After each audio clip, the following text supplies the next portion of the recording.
할렐루야. 오늘 이 본문의 말씀을 가지고 들으며 둘지어다 라는 제목으로 함께 말씀을 살펴보겠습니다. 오늘 우리가 살펴보는 이 본문의 말씀을 보면 지혜로운 자의 잠언집, 그 지혜로운 잠언집의 서론이라고 불리는 부분들이 기록되어 있고, 또 지혜로운 자가 전하는 30가지의 지혜의 말씀들이 기록되어 있음을 보게 됩니다.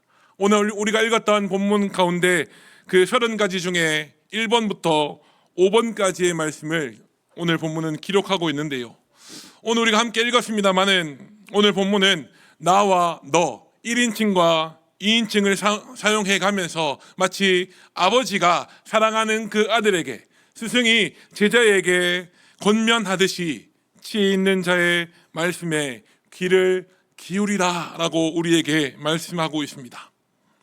오늘 우리가 읽었던 본문 말씀을 보게 되면 이 말씀을 기록하는 자, 이 지혜 있는 자가 누구인지는 밝히고 있지 않습니다마는 우리는 느낌적으로 이 말씀을 기록하는 사람이 아들을 가르치는, 아들을 권면하는 아버지이거나 제자를 가르치는 스승의 위치에 있는 사람이라는 것을 우리는 어렴풋이 추측하게 됩니다. 특별히 17절 말씀을 보게 되면요, 동작을 나타내는 단어, 그 동작을 나타내는 동사를 3가지를 사용하며 기록하고 있는데 어떤 동사들이 기록되어 있습니까? 17절 말씀에 보니까 귀를 기울여 라고 기록하고 있고요, 그 말씀을 어떻게 하라고 말합니까? 들으라 라고 말합니다. 그리고 그 말씀에 내 마음을 어떻게 하라고 말합니까? 둘지어다 라고 말하고 있음을 우리는 보게 되죠. 이 3가지 동사를 통하여서 지혜자는 이 지혜의 말씀을 듣는 사람들의 언행의 변화를 유도하기 위하여 이 가르침을 기록하고 있다라는 사실을 우리는 기억해야 될 줄로 믿습니다. 먼저 귀를 기울이라 라는 말씀을 문자 그대로, 이 잠언 말씀을 기록하는 히브리어 원문 그대로 직역하게 되면 귀를 기울이라 라는 말은 귀를 열어라 라는 말입니다. 지금부터 선포되어질 말씀은, 내가 너에게 권면할 말씀은 참으로 중요한 말씀이니 하나도 놓치지 말고 집중해서 잘 들으라 하는 권면의 말씀이라는 겁니다. 또 2번째로 내 지식에 마음을 두라 라고 오늘 성경은 말하고 있는데요, 내 마음을 명철에 두라 라는 말씀과 같은 의미를 지니고 있는 표현이 바로 내 지식에 마음을 두라 라는 표현이라는 사실을 우리는 어렵지 않게 깨닫게 됩니다. 너는 이 지혜의 말씀을 듣고 그 지혜의 말씀에 내 마음을 두어 지혜를 얻으라 라는 권면을 하고 있다라는 겁니다. 그리고 이어지는 18절 말씀에 무엇을 권면하고 있습니까? 지혜의 말씀에 내 마음을 두고 그 말씀을 내 마음에 잘 무엇하라 라고 말합니까?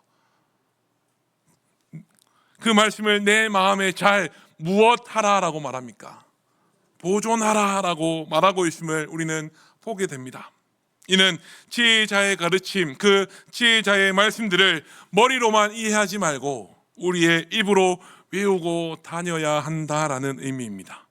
마치 우리가 먹은 음식들이 소화기관을 거쳐 우리의 몸을 이루는 신체의 각 부분, 각 지체가 되는 것처럼 지혜로운 말씀을 통하여 습득한 지혜가 머리에서만 머물게 하지 말고 우리 몸의 일부가 되어 나타나도록 하라라는 권면을 오늘 지혜자는 우리에게 말해주고 있다라는 겁니다. 그러면 지혜자가 이렇게나 간절한 마음으로 그 지혜의 말씀을 듣는 사람들에게, 또한 이 말씀을 함께 나누는 저와 여러분들에게 자기가 가진 지혜를 존수해 주고자 하는 이유, 이것이 지혜이다 라고 가르쳐 주고자 하는 그 이유를 19절 말씀은 어떻게 기록해 놓고 있습니까? 우리 본문 19절 말씀을 함께 큰 소리로 한번 읽어보도록 하겠습니다. 19절입니다. 함께 읽습니다. 시작. 내가 내게 여호와를 위대하게 하여 이것을 오늘 특별히 내게 알게 하였노니. 아멘. 19절 말씀은 내게 여호와를 무엇하게 하려 하여요? 의뢰하도록 하기 위하여 이것을 오늘 특별히 내게 알렸다라고 성경은 분명히 기록합니다. 이 지혜의 말씀을 듣는 사람들이 여호와 하나님을 의뢰하도록 하기 위하여 이 지혜의 말씀을 기록하고 있다라고 19절 말씀은 분명히 말하고 있습니다. 이 19절 말씀이 기록하는 의뢰함, 여호와를 의뢰하도록 하기 위하여 기록했다 하는데 이 의뢰함이라는 단어는 어떤 의미를 가지고 있는 것입니까? 우리가 어떻게 행하는 것이 하나님을 의뢰하는 것입니까? 의뢰함이라는 단어가 가진 의미는 전적으로 하나님을 믿고 신뢰하는 것인 줄로 믿습니다. 여호와를 전적으로 믿고 신뢰하는 그것이 19절 말씀이 기록하는 의뢰함이라는 단어의 의미라는 사실을 우리는 우리 마음속에 기억해야 될 줄로 믿습니다.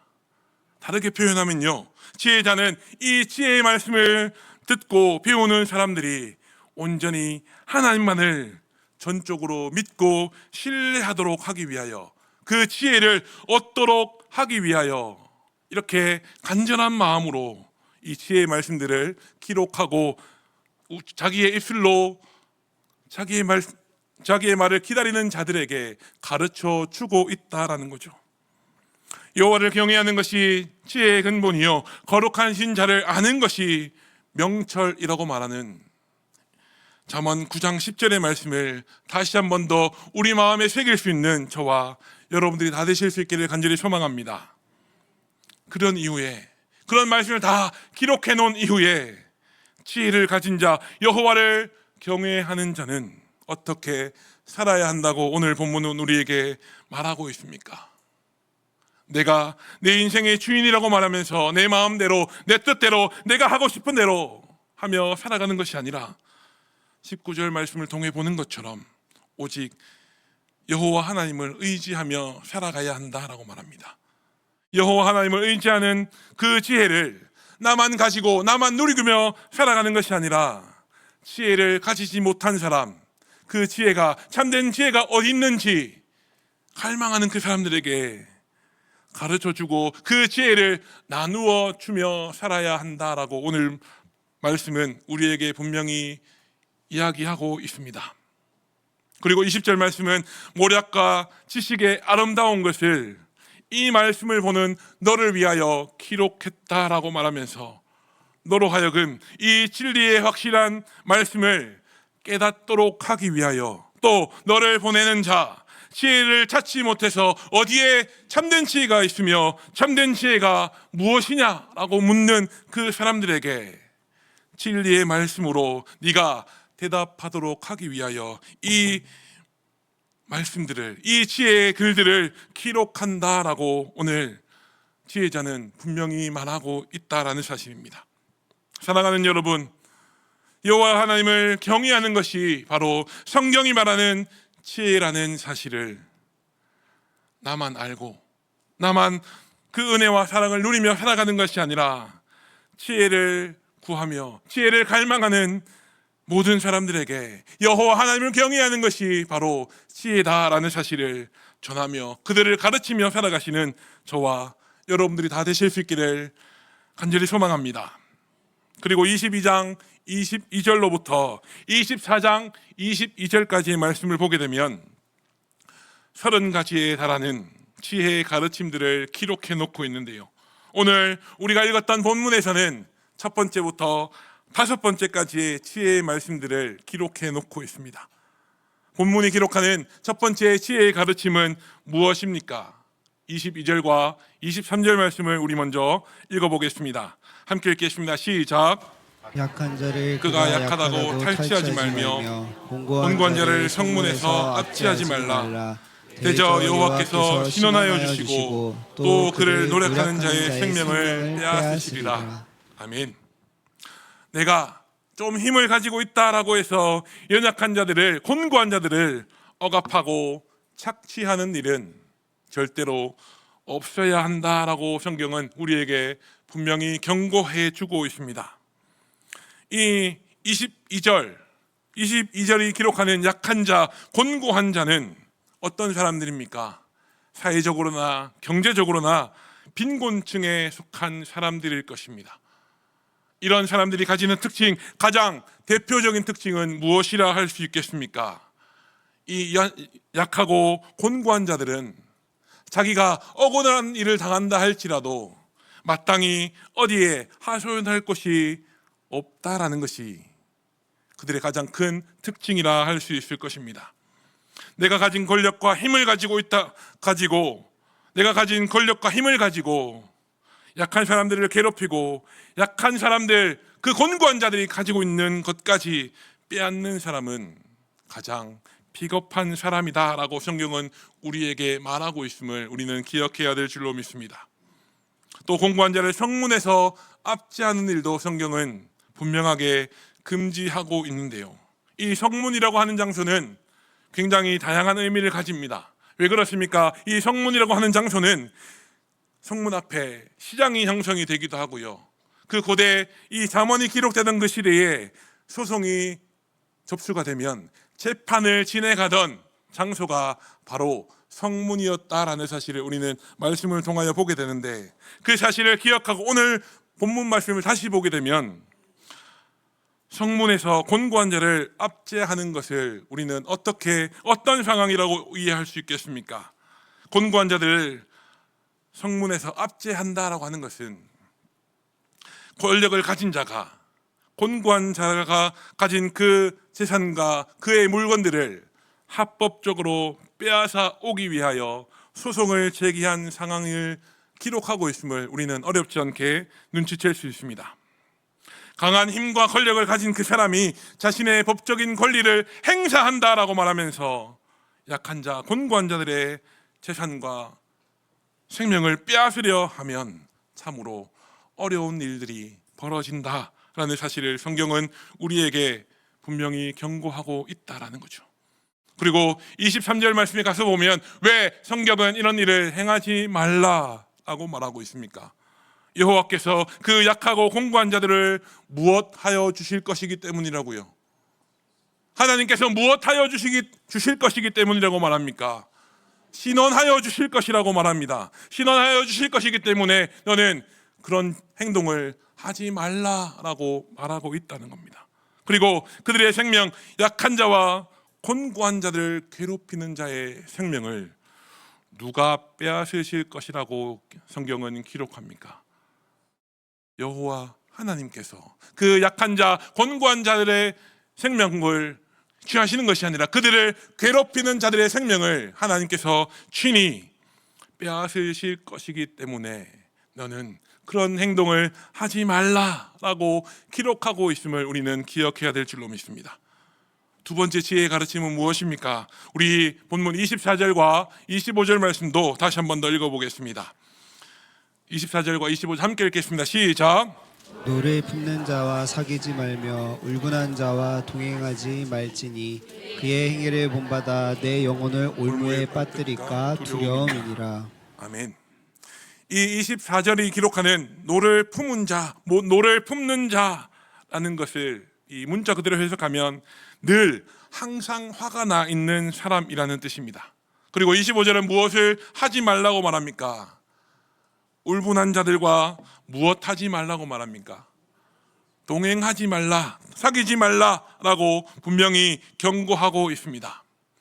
화가 난 사람들, 노를 품는 자, 울분한 자와 함께하는 것은 매우 위험한 일이라고, 그렇기 때문에 그들과 사귀지 말며 어울리지 말라라고 성경은 분명히 기록하고 있습니다.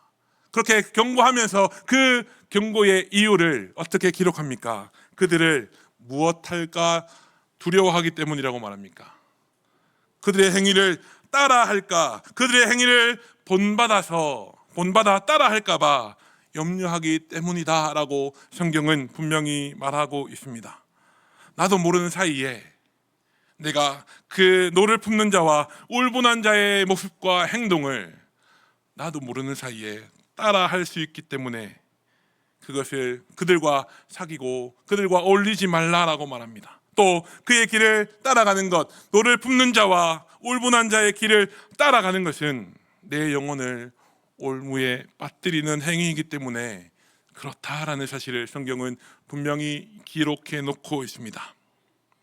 25절 말씀이 말하는 그의 행위를 본받아라는 말씀을 원문으로 보면 그의 길을 배우다, 학습하다라는 의미를 가지고 있음을 우리는 보게 되는데요. 우리가 너무나 잘 아는 사자성어 중에도 이런 비슷한 뜻을 가진 사자성어가 있습니다. 지금 막 여러분들의 머리에 생각나는 그 사자성어는 무엇입니까? 악한 자를 따라가다 보면 나도 모르게 나 역시도 악한 자가 되고 만다라는 뜻을 가진 사자성어, 지금 여러분들의 머릿속에 생각나는 사자성어는 무엇이었습니까? 맞습니다. 근묵자흑이죠. 먹을 가까이 하면 나 역시도 내가 모르는 사이에 검게 변한다라는 뜻을 가진 근묵자흑이 이 두 번째 가르침과 아주 유사한 동일한 의미를 가진 사자성어라고 할 수 있을 것입니다. 세 번째 지혜의 가르침은 무엇입니까? 26절과 27절 말씀도 우리 다시 한 번 더 읽어보겠습니다. 26절, 27절입니다. 시작.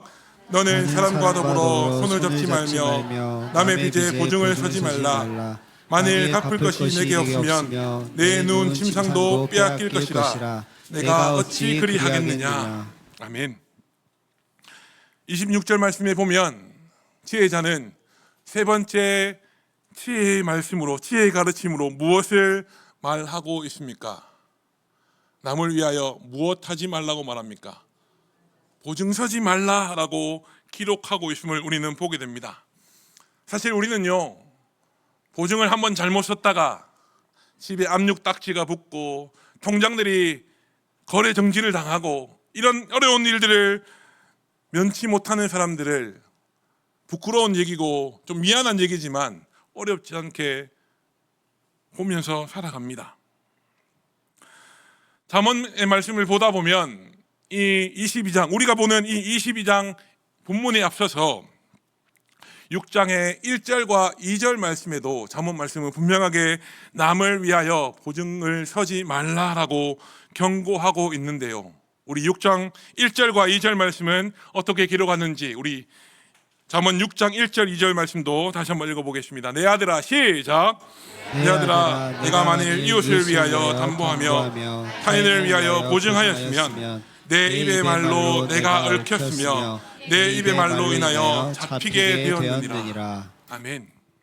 네가 네 입의 말로 얽히게 되었으며 네가 네 입의 말로 말미암아 잡히게 되었다라고 잠언 6장 2절 말씀은 분명히 기록합니다.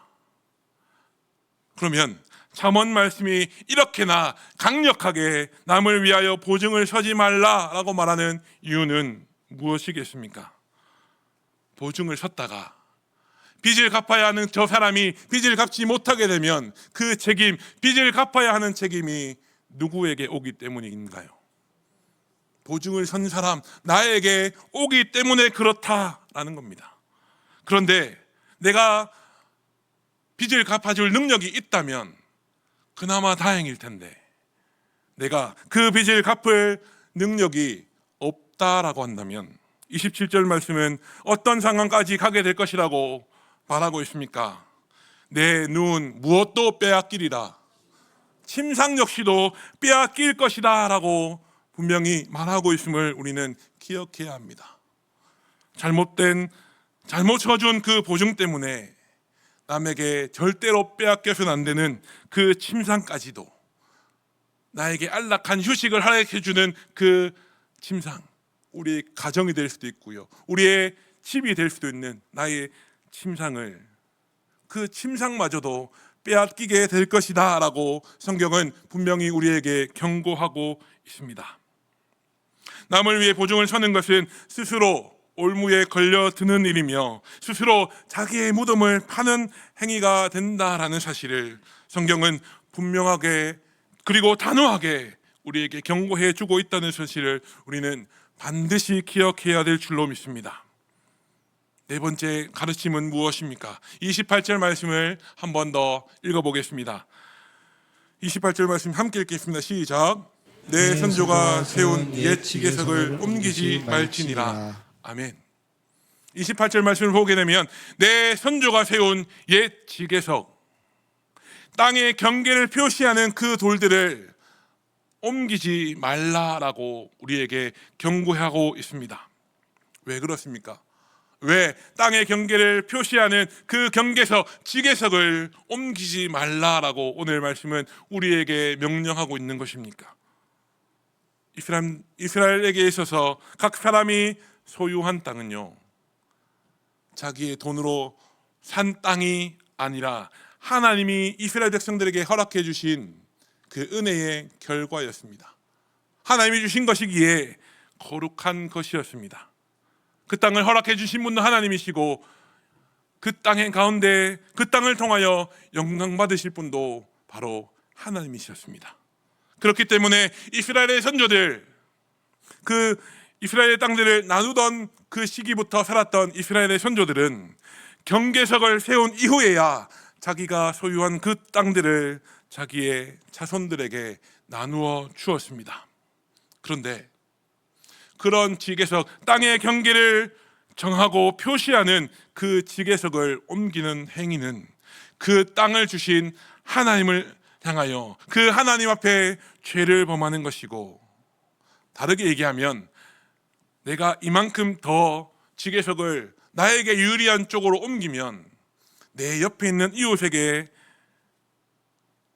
죄를 범하는 것이고, 내가 불법적으로 내 이웃의 소유를 빼앗는 행위이기 때문에 그렇다라는 겁니다. 그리고 무엇보다도 조상들이 후손들에게 물려줬던 그 거룩한 전통, 하나님을 기억하게 하고 하나님이 우리에게 주신 그 은혜들을 기억하게 하는 그 거룩한 전통을 해야 하는 것이기 때문에 지혜자는 그 지계석, 땅의 경계를 설정하고 표시하는 그 지계석을 옮기지 말라라고 분명히 경고하고 있는 것입니다. 옛 지계석을 옮기지 말라라고 말하는 그 경고 안에는요, 어떤 의미가 들어있을까요? 남의 것을 탐내고 그것을 빼앗기 위하여 욕심부리지 말라라는 그 뜻이 그 명령 안에 내포되어 있고, 만일 누군가가 선조들이 세웠던 그 지계석을 옮기게 된다면 그 옮김으로 인하여 발생하는 피해는 오롯이 보호를 받아야 할 약한 자들이 지게 될 것이라는 사실을, 그 사실이 옛 지계석을 옮기지 말라라고 명령하는 그 명령 안에 내포되어 있음을 우리는 깨달아야 할 줄로 믿습니다.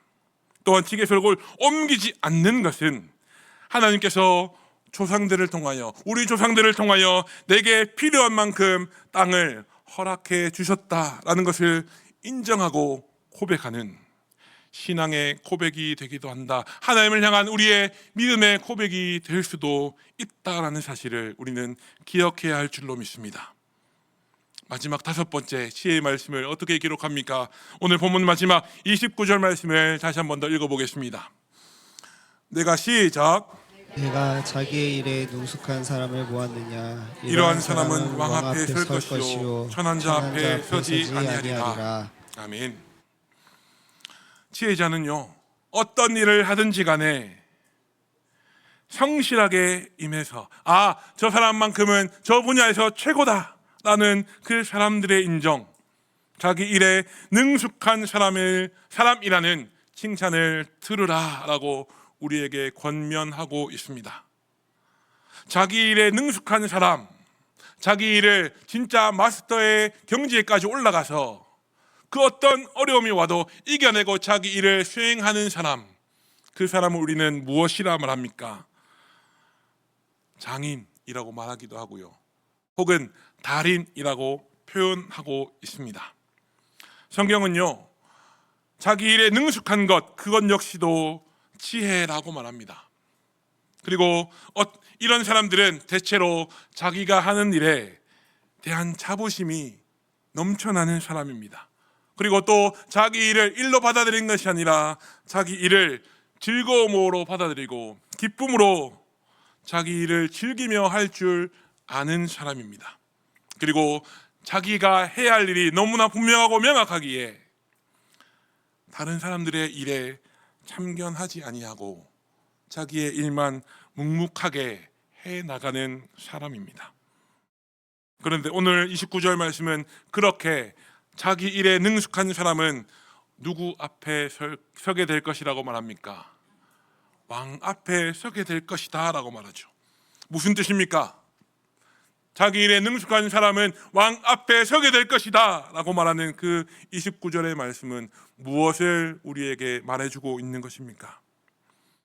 왕이, 한 나라를 다스리는 권력자인 왕이 그 사람의 실력을 인정하고 왕 가까이에 두고 일을 시키며 경우에 따라 왕이 내리는 그 상을 받을 수도 있다라는 겁니다.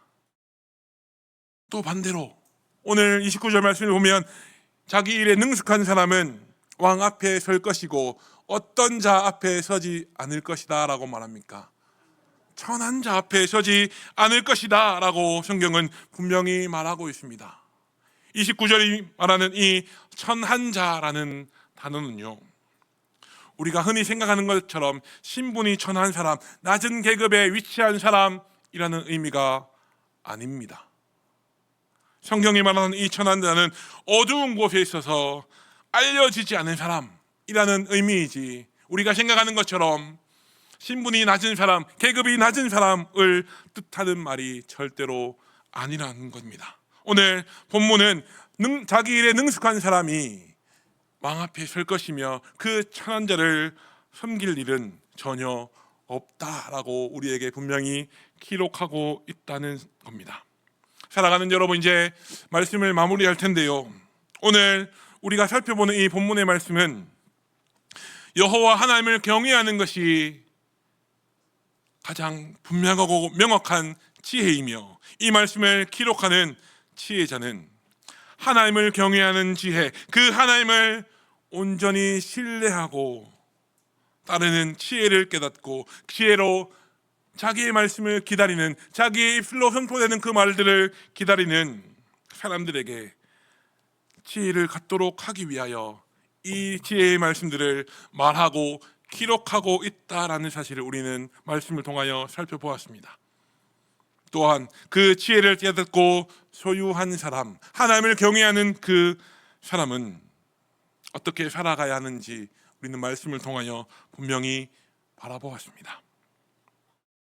마치 하나님이 계시지 않는 것처럼, 내가 내 인생의 주인이라도 되는 것처럼 내 마음대로, 내 생각대로, 내가 하고 싶은 대로 하며 살아가는 것이 아니라 온전히 하나님을 의지하며 그 하나님을 의뢰하며 하나님 우리에게 주신 그 말씀, 그 지혜의 말씀에 온전히 순종하는 지혜를 가지고 살아가시는 저와 여러분들이 다 되실 수 있기를 간절히 소망합니다. 또한 내가 하나님께 받아가진 그 지혜를, 그 하나님을 경외하는 그 지혜를 나만 가지고 나만 누리고 나만 하나님의 자녀로 살아가는 것이 아니라 지혜가 무엇인지 알지 못하고 지혜를 어떻게 해야 얻을 수 있는지 갈망하며 지금도 여전히 목말라 하는 그들을 향하여 여호와 하나님을 경외하는 것이 참된 지혜라는 사실을 선포하며 살아가시는 우리 모든 대구동성의 가족들이 다 되실 수 있기를 우리 구주 예수님의 이름으로 축복합니다. 지혜로운 자의 삶은, 지혜를 받아 가진 자의 삶은 바로 그런 것입니다. 그 지혜를 나만 누리며 살아가는 것이 아니라 지혜를 전하고 예수 그리스도의 은혜와 사랑을 나의 삶과 나의 행동으로 드러내고 증명하며 살아가는 것이 참된 지혜를 소유한 자의 삶이라는 사실을 기억하시고 우리를 향하여 지금도 부어주시는 그 은혜를 나의 힘으로 삼고 하나님의 자녀답게, 하나님의 백성답게 살아가시는 저와 여러분들이 다 되실 수 있기를 다시 한 번 더 우리 구주 예수님의 이름으로 축복합니다. 함께 기도하겠습니다.